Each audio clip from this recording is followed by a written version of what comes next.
दोस्तों, आज की इस नई स्टोरी में आप सभी का बहुत बहुत स्वागत है। स्टोरी बहुत ही अच्छी लगने वाली है आप लोगों को। प्लीज़ स्टोरी को पूरा अंत तक ज़रूर सुनिएगा। चलिए अब देर न करते हुए स्टोरी को शुरू करती हूँ। रोज की तरह आज भी वो कैंटेरिया के बाहर अपनी स्कूटी पे बैठी हुई थी। उसकी नज़र सामने आते जाते लोगों पर ही थी।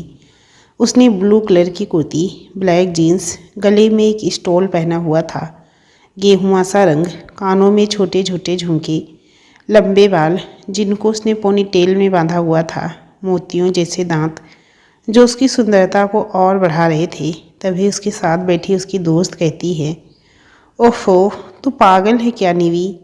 रोज यहाँ आ जाती है, वो तो तुझे थोड़ा सा भी भाव नहीं देता, तो तू क्यों उसके पीछे पड़ी है? अरे आधा कॉलेज तेरे लिए पागल है, तू क्यों यहाँ आकर अपना टाइम वेस्ट करती है? निवी यानी कि निवेदिता मुस्कुरा कर कहती है, तू भी ना रोज ही एक बात बोल कर थकती नहीं है क्या दिशा? दिशा सर पर हाथ रखते हुए कहती है, तू भी रोज एक ही जैसे काम करती है, तू नहीं थकती है? समझ में नहीं आता क्या करूं मैं तेरा? निवी हंसते हुए कहती है, कुछ नहीं, तू बस चुपचाप सामने देख, उनके आने का टाइम हो गया है। दिशा कहती है, वो देख आ रहा है तेरा हीरो। निवी सामने देखती है तो देखती ही रह जाती है। सामने से एक 6 फीट का लड़का आ रहा था जिसने आर्मी की यूनिफॉर्म पहन रखी थी, सर पर कैप, काली गहरी आंखें जो बेहद सख्त थी। सीने के पास एक बैज था जिस पर वरदान प्रताप सिंह लिखा हुआ था। हाथ की छोटी उंगली में एक अंगूठी पहनी हुई थी। वो अपने साथी से कुछ बात करता हुआ आ रहा था। तभी उसका साथी कहता है, वरदान सर, सामने देखिए, आपको चाहने वाली रोज की तरह आपके इंतजार में खड़ी है। वरदान सामने देखता है तो उसकी सख्त आंखों में और सख्ती आ जाती है। वो अपने साथी को कहता है, मिस्टर लक्ष्य, अगर आपके ये फालतू के डिस्कशन हो गए हों तो क्या हम काम की बातें डिस्कस करें? लक्ष्य कहता है, देख वरदान, यहाँ तो मेरा सीनियर है, मैं एग्री करता हूँ, पर उसके अलावा तो मेरा बहुत अच्छा दोस्त भी है। यार ये लड़की सच में बहुत अच्छी है, तू एक बार वो आगे कहता उससे पहले ही वरदान कहता है, साटा लक्ष्य, तुझे पता है ना मुझे ये सब पसंद नहीं है, और अगर तुझे यही सब बातें करनी है तो प्लीज़ मुझसे बात ही मत किया कर। लक्ष्य मन में कहता है, पता नहीं कैसा लड़का है ये। फिर वो दोनों बाहर जाने लगते हैं। तभी निवी जल्दी से वरदान के सामने जाकर कहती है, गुड मॉर्निंग हीरो। वरदान उसे इग्नोर करते हुए आगे बढ़ने लगता है। तभी निवी आकर अपने हाथों में लाया हुआ एक पिंक रोज देकर कहती है, ये आपके लिए। वरदान उसके हाथ से वो रोज लेकर फेंक देता है और कहता है, तुझे समझ नहीं आया है क्या कि मैं तुमसे कोई प्यार नहीं करता हूँ? क्यों रोज यहाँ आ जाती हो तुम? जरा सा भी अंदाज़ा है तुम्हें कितना अजीब लगता है ये सब? निवी मुस्कुराकर कहती है, अजीब क्या है इसमें? क्या कभी प्यार नहीं करोगे? जिंदगी के हर पड़ाव में आगे बढ़ने का टाइम होता है। जैसा तुमने अच्छा भविष्य बना लिया है बेटे, तुम अच्छे ही होगी, तो फिर प्यार और शादी भी तो एक पड़ाव है ना। उसमें अगर एक अच्छा जीवन साथी हो तो वो भी बेहद खुशनुमा सा लगता है। और रही प्यार की बात, तो वो भी तुम्हें हो ही जाएगा मेरे हीरो। अब मैं चलती हूँ, तुम्हें देख लिया, अब दिन अच्छा जाएगा, कल मिलते हैं। फिर वो उसके साथ खड़े लक्ष्य से कहती है, ध्यान रखिएगा इनका। और वो दिशा के साथ अपनी स्कूटी पे बैठकर चली जाती है। वहीं वरदान जलती हुई आंखों से कहता है, प्यार एक खलिस है, सिर्फ खलिस, और वो भी वहाँ से अपनी बुलेट स्टार्ट करके चला जाता है। निवी यानी कि हमारी निवेदिता बीबीए की पढ़ाई कर रही है देहरादून के लक्ष्मीकांत कॉलेज से। वैसे तो वो कश्मीर से है। उसके परिवार में केवल उसके चाचा जी हैं। एक सड़क हादसे में उनका पूरा परिवार ख़त्म हो गया था, इसीलिए उसके चाचा जी ने उसे बिल्कुल अपने बच्चे की तरह पाल पोस कर बड़ा किया। वो क्लास में हमेशा से टॉपर रही है, कभी कोई बॉयफ्रेंड या रिलेशनशिप नहीं रहा, क्योंकि वो अपनी पढ़ाई में ही मस्त मौलासी थी। पर जब उसने पहली बार वरदान प्रताप सिंह को देखा, तब से ही वो उसकी तरफ आकर्षित सा महसूस करने लगी और ये आकर्षण कब प्यार में बदल गया उसे पता ही नहीं चला। वैधान से उसकी मुलाकात अपने कॉलेज के कल्चरल इवेंट के दौरान हुई थी, जब कॉलेज की तरफ से पूरे कैंट एरिया के जवानों को एग्जीबिशन को देखने के लिए बुलाया गया था। तब उसने वैधान को देखा था। बिल्कुल सख्त चेहरा, कोई हंसी नहीं, कोई भाव नहीं।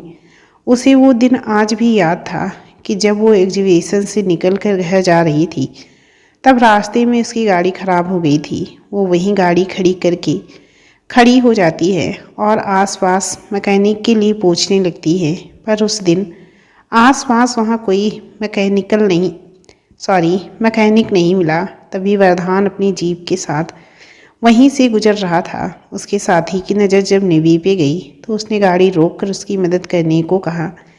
निवी जब वैधान को देखती है तो वो कहती है, अरे आप तो आज कॉलेज में आए थे ना। वैधान बस कहता है और फिर पूछता है, बीच रास्ते में क्या कर रही हैं आप? निवी अपनी गाड़ी की तरफ इशारा करके कहती है, इसने मुझे धोखा दे दिया, वो भी बीच रास्ते में। अब कोई मैकेनिक भी नहीं मिल रहा। वैधान कुछ नहीं कहता और उसकी स्कूटी को देखने लगता है। कुछ ही देर में वो उसकी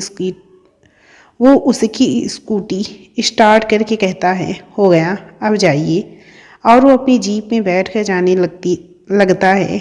निवी उसे जाता देख कर कहती है, thank you so much sir. वैधान कुछ नहीं कहता और वो अपनी जीप में बैठकर चला जाता है।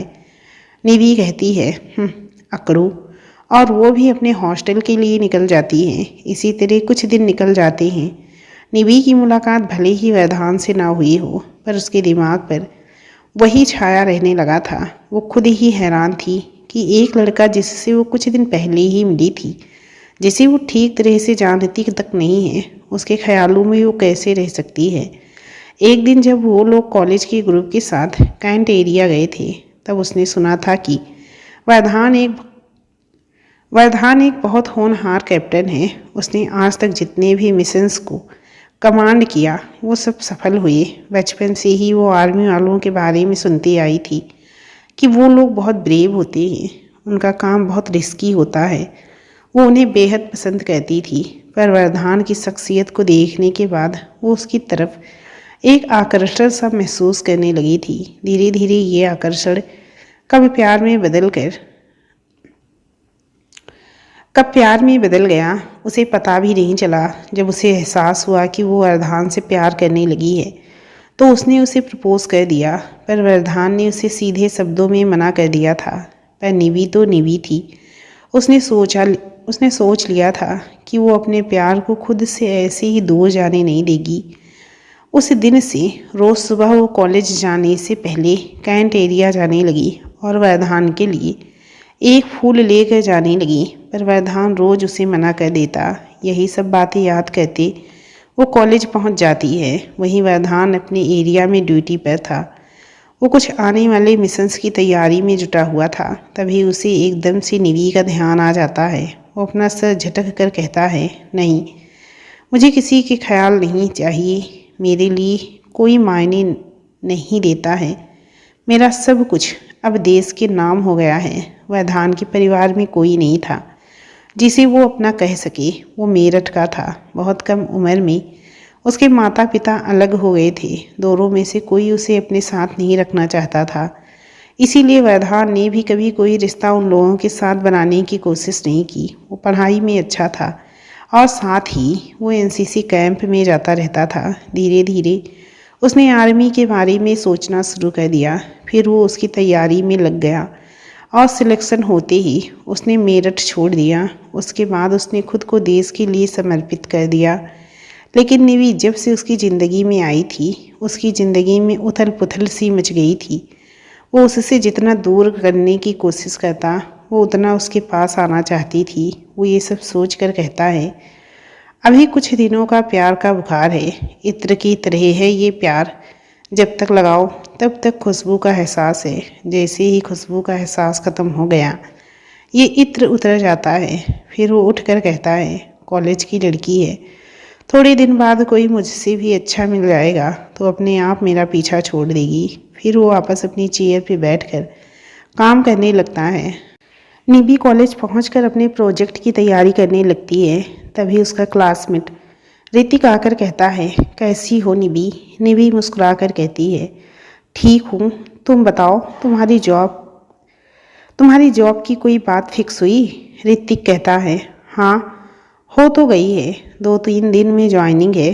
फिर वो मन में कहता है, एक बार मैं अच्छे से अपने पैरों पे खड़ा हो जाऊं, फिर तुम्हें प्रपोज कर दूंगा, उसके बाद हम शादी कर लेंगे। पर उसे ये नहीं पता था कि निबी किसी को पसंद करती है। वो इसी बात की आस में था कि निबी भी उसे हाँ कर देगी, क्योंकि उसका कोई रिलेशन या कोई बॉयफ्रेंड नहीं था। निबी कुछ कहती उससे पहले ही उसका फ़ोन बजने लगता है। वो देखती है कि कॉल अरविंद जी, निबी के चाचा जी का था। वो उठाकर कहती है, हेलो चाचू, कैसे हैं आप? अरविंद जी बेहद संजीदगी से कहते हैं, हम ठीक है बेटा, तुम कैसी हो? निबी कहती है, मैं ठीक हूँ चाचू, और वहाँ सब ठीक है ना? अरविंद जी कहते हैं, सब ठीक है, बस तुम्हारी याद आ रही थी। अब क्या करूँ, यहाँ भी तो मैं अकेला हूँ ना। वैसे मैंने तुम्हें कुछ बताने के लिए फ़ोन किया था। निबी कहती है, जी चाचू बोलिए ना। अरविंद जी कहते हैं, बेटा वो मैंने तेरे लिए एक लड़का पसंद किया है, इंजीनियर है, दिल्ली में रहता है। उनकी बात सुनकर निबी परेशान हो जाती है और उसकी आंखों के सामने एक पल को वरदान का चेहरा घूम जाता है। निबी कहती है, पर चाचू अभी शादी बहुत जल्दी नहीं है। अरविंद जी कहते हैं, बेटा अभी शादी कहाँ करने को कह रहा हूँ, अभी तो बस मैंने उसे पसंद किया है, तुम भी देख लो, मिल लो, फिर देखेंगे कि शादी करनी है या नहीं। निबी आंखें बंद करके कहती है, चाचू मैं किसी से प्यार करती हूँ। ये बोलकर वो चुप हो जाती है।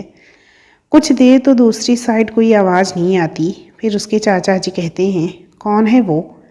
निबी कहती है, वो चाचू वो आर्मी फोर्स में कैप्टन हैं, वरदान प्रताप सिंह नाम है उनका। अरविंद जी कहते हैं, कोई परेशानी नहीं है बेटा, पर क्या वो भी तुमसे प्यार करता है? ये सुनकर निबी कहती है, नहीं चाचू अभी तक तो नहीं। अरविंद जी कहते हैं, बेटा प्यार ज़बरदस्ती से नहीं पाया जा सकता, उस पर किसी का जोर नहीं है। क्या पता उसके दिल में कोई और हो, बिना जाने तुम कैसे किसी को झूठी उम्मीद में जी सकती हो? निबी कहती है, उनके दिल में कोई और नहीं है चाचू। प्यार को पाना बेहद मुश्किल होता है, पर नामुमकिन तो नहीं है ना। और देखना, एक दिन उन्हें भी मुझसे प्यार जरूर होगा, और बेहद होगा। अरविंद जी कहते हैं, बेटा उम्मीद है कि तुम्हारा विश्वास जीते। अब मैं रखता हूँ, ध्यान रखना अपना।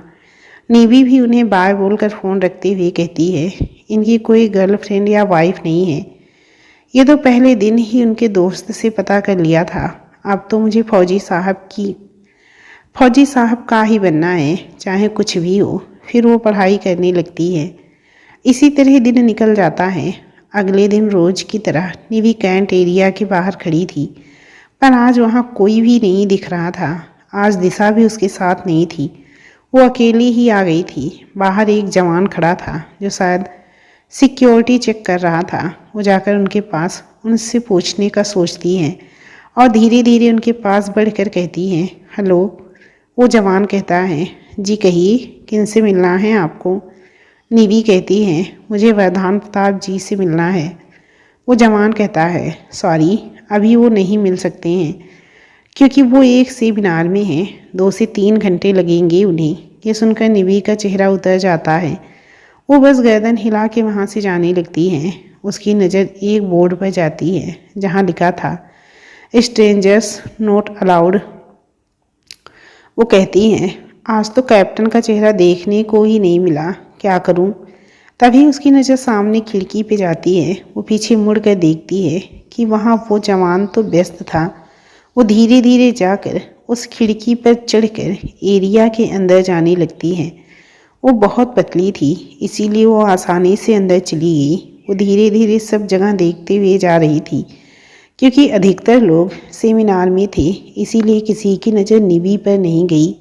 निवी कहती है, ओहो, ये कैप्टन साहब कहाँ हैं? एक बार इन्हें देख लूँ तो दिल को सुकून मिल जाएगा। तभी उसकी नज़र एक कमरे में जाती है जहाँ लिखा था सेमिनार हॉल। वो कहती है, लगता है यहीं पर हैं वो। और वो उस रूम की साइड जाकर देखने लगती है। वहाँ के गेट लॉक थे और दरवाजे पर 2 गार्ड्स खड़े थे। वो कहती है, यार कैसे देखूं उन्हें। फिर वो आसपास नज़र घुमाती है तो उसकी एक ऊंची सी विंडो पे पड़ती है जो कि पीछे की साइड थी। वो कहती है, रास्ता तो मिल गया है। फिर वो धीरे धीरे वहाँ पर एक पाइप के सहारे चढ़ने लगती है क्योंकि वो एक पिलर की तरह का पाइप था। निवी अपना बैग और सैंडल वहीं उतार कर धीरे धीरे उस पर चढ़ने लगती है। बहुत बार तो चढ़ नहीं पाती पर आखिरी में वो वहाँ चढ़ ही जाती हैं। वो कहती हैं, थैंक गॉड। फिर वो विंडो के अंदर देखने लगती हैं। पहले तो उसे वरदान नहीं दिखता पर फिर उसे सेकंड रो के लास्ट में वरदान दिखाई देता है जो ध्यान से सेमिनार सुन रहा था। वो कहती हैं, हाय मेरे कैप्टन को नज़र ना लगे। तभी उसका पैर एकदम से सरक जाता है और वो नीचे गिरने लगती है। वो चिल्लाती है, कैप्टन, और उसका पैर पूरी तरह फिसल जाता है। निवी जोर से चिल्लाती है, कैप्टन, और इसी के साथ उसका पैर फिसल जाता है। वहीं सेमिनार रूम के बाहर भी गार्ड्स को भी उसकी आवाज़ सुनाई देती है तो वो जल्दी से उस तरफ भागता है।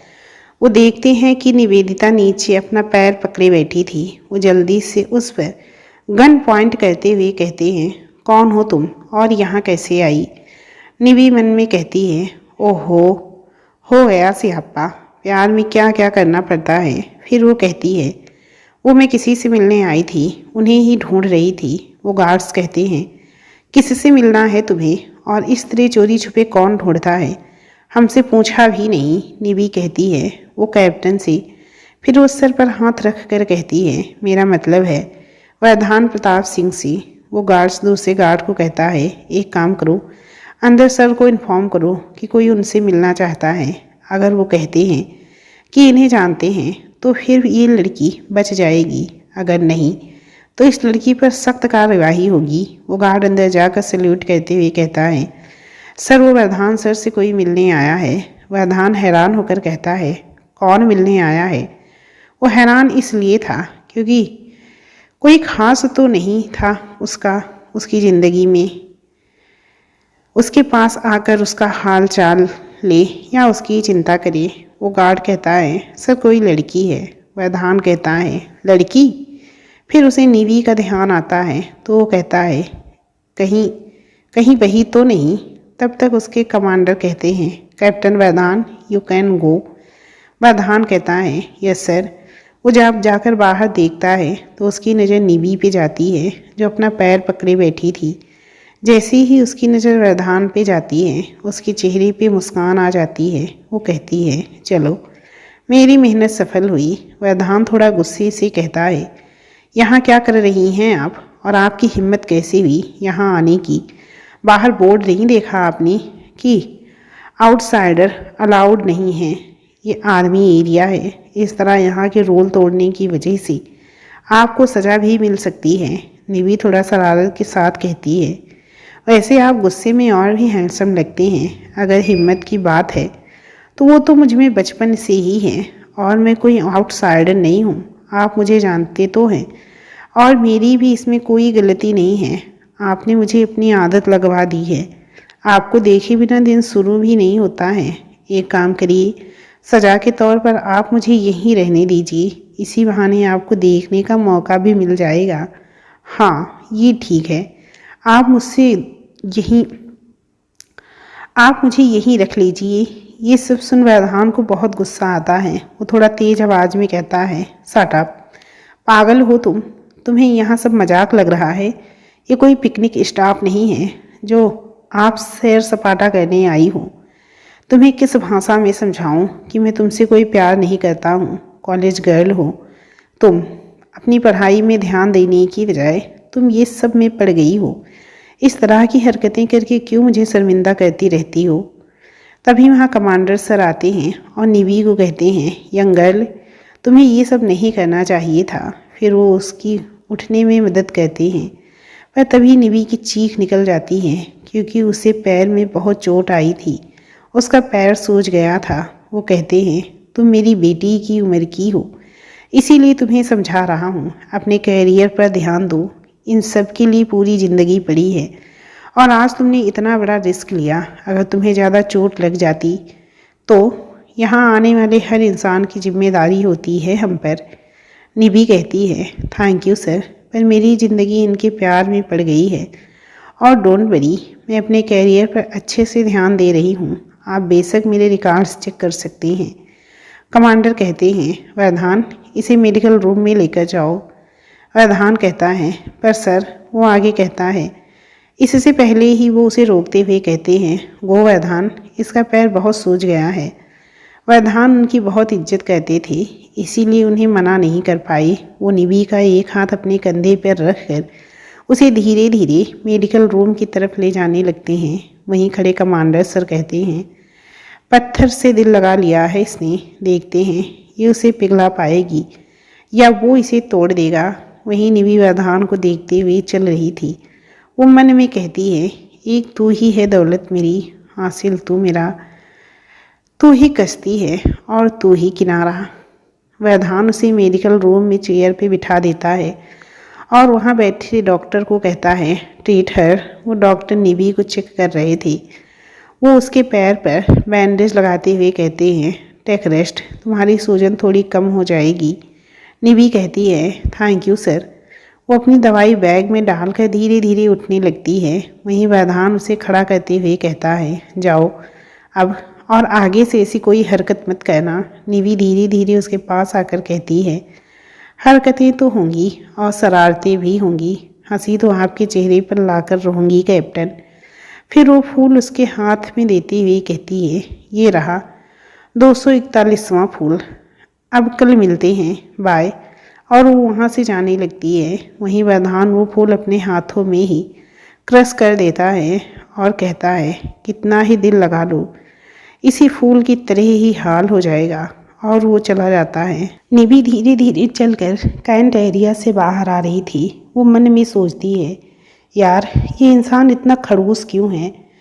ठीक है, सीरियस है काम को लेकर, ज़िंदगी को लेकर, पर इतना भी सीरियस नहीं होना चाहिए कि ज़िंदगी में खुशी ही ना बचे। जब तब किसी की हंसी की खनक नहीं गूंजेगी, ज़िंदगी खुशनुमा कैसे बनेगी। पर कोई ना, मैं आ गई हूँ ना इसकी ज़िंदगी में, देखना खुशियों से इनकी ज़िंदगी को ना महकाया तो मैं भी निभी नहीं। फिर वो स्कूटी को देख कर कहती है, अगर पता होता कि यहाँ आकर पैर तुड़वाना पड़ेगा तो दिशा को साथ ही ले आती। अब क्या करूँ। फिर वो ऑटो रिक्शा देखने लगती है।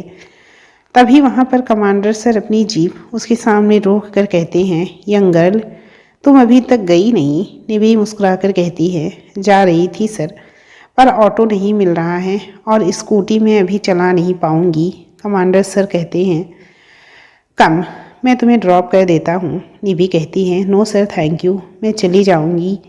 कमांडर सर कहते हैं, आ जाओ बेटा, मुझे अपने फादर जैसा ही समझो। निभी गर्दन हिलाकर धीरे धीरे सीट पर बैठ जाती है। वो जीप स्टार्ट करते हैं और आगे बढ़ जाते हैं। वो निभी को देखकर कहते हैं, एक बात कहूँ। निभी कहती है, जी बोलिए ना। कमांडर सर कहते हैं, तुम वरदान से कब से प्यार करती हो। निवी कहती है, जब उन्हें पहली बार देखा था शायद, तब से ही, बस एहसास देर से हुआ मुझे।